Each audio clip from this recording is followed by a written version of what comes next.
মুক্তিযুদ্ধ লাঞ্ছিত হয়েছিল। শুধু লাঞ্ছিত না, আমার চোখের পানি এসে করে আমার সহযোদ্ধা বীর প্রতীক, শুধু মুক্তিযোদ্ধা না, সে খেতাবপ্রাপ্ত মুক্তিযোদ্ধা, তার গলায় মানে মুক্তিযোদ্ধার গলায় মালা দেওয়া মানে বাংলাদেশের গলায় মালা দেওয়া, বাংলাদেশকে অপমান করা। বীর প্রতীক আব্দুল ভাই কানুর গলায় মালা দিয়া তার সারা এলাকায় ঘুরে রয়েছে এবং তার এলাকার থেকে উচ্ছেদ করেছে। আমরা মুক্তিযোদ্ধারা জীবিত থাকতে এটা মেনে নিতে পারি না। সেই মুক্তিযোদ্ধা যখন অপকর্ম করেছে, মুক্তিযোদ্ধা হয়ে যখন লুটপাট করেছে, তখন আপনারা কোথায় ছিলেন? তখন আপনার চোখে এমন কোন রেকর্ড নাই আব্দুল ভাই কানু, এমন কোন প্রমাণ আপনারা দেখান, একটা প্রমাণ আপনি দেখান আব্দুল ভাই কানু কোনখানে লুটপাট করছে, কোন ইয়া করছে। আওয়ামী লীগের 8টা মামলা আছে। মামলা তো আমার কাছে এখন ইয়া আছে 142 জনের মামলার তালিকা আছে। মামলা হয়েছে সিরাজগঞ্জ, ঢাকার 142 জনের আসামি, এই যে নকল উড়াই আনলাম। তৎকালীন সময়ে যুবলীগ নেতাকে হত্যার দায়ে তিনি কারাগারে গিয়েছিলেন।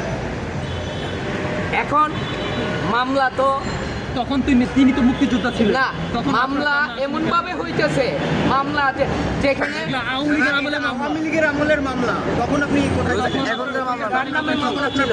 কানুন নামে এখনো কানুন নামে 8টা মামলা আছে, সেগুলো আওয়ামী লীগের আমলের মামলা আছে। আপনি বলতেছেন, হ্যাঁ। আমি শুনতেছি, হ্যাঁ। আমি বলবো, আপনি শুনবেন, হ্যাঁ, বলেন। আমি প্রমাণ দিয়ে কথা বলবো। আপনি যে মামলা হয়েছে আর একটা ডকুমেন্ট দেখান, তার কানুন নামে মামলা মুখে বললে তো হবে না। সারা বিশ্ব দেখতেছে, এই মিডিয়া সারা বিশ্ব দেখতেছে, সারা বিশ্ব দেখতেছে। আপনি কি মিডিয়া দেখেন না যে তাকে আমিও দেখি, আমি সারাদিন নেটে থাকি, হ্যাঁ? নেটে থাকি। তো নেট- জনমানি কি বলে, প্রতিদিন কি বলে, ওই গোলাম মালা রনি কি বলে, ইয়া কি বলে, সব আমি সারা রাত আমি তাজ্জুদ নামাজ পড়ি আর এগুলি দেখি আর চোখের পানি ফালাই। আপনি কি বলতেছেন এটা মিথ্যা?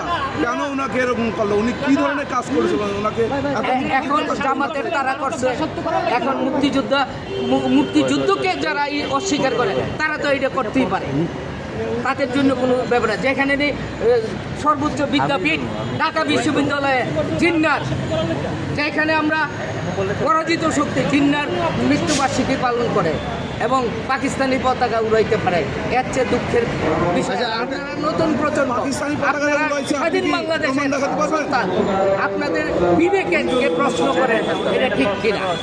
আচ্ছা, আপনি যে পাকিস্তানের পতাকা উড়াইছে, আপনি কি প্রমাণ এই দেখাতে জিন্নার যেদিন জন্ম মানে কোথায় উড়াইছে?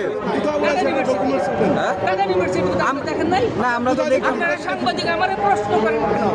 আপনারা দেখেন নাই? পত্র পত্রিকায় টিভিতে দেখেন নাই? আমাকে প্রশ্ন করেন, আমারে কি বুঝাই হয়েছেন নাই?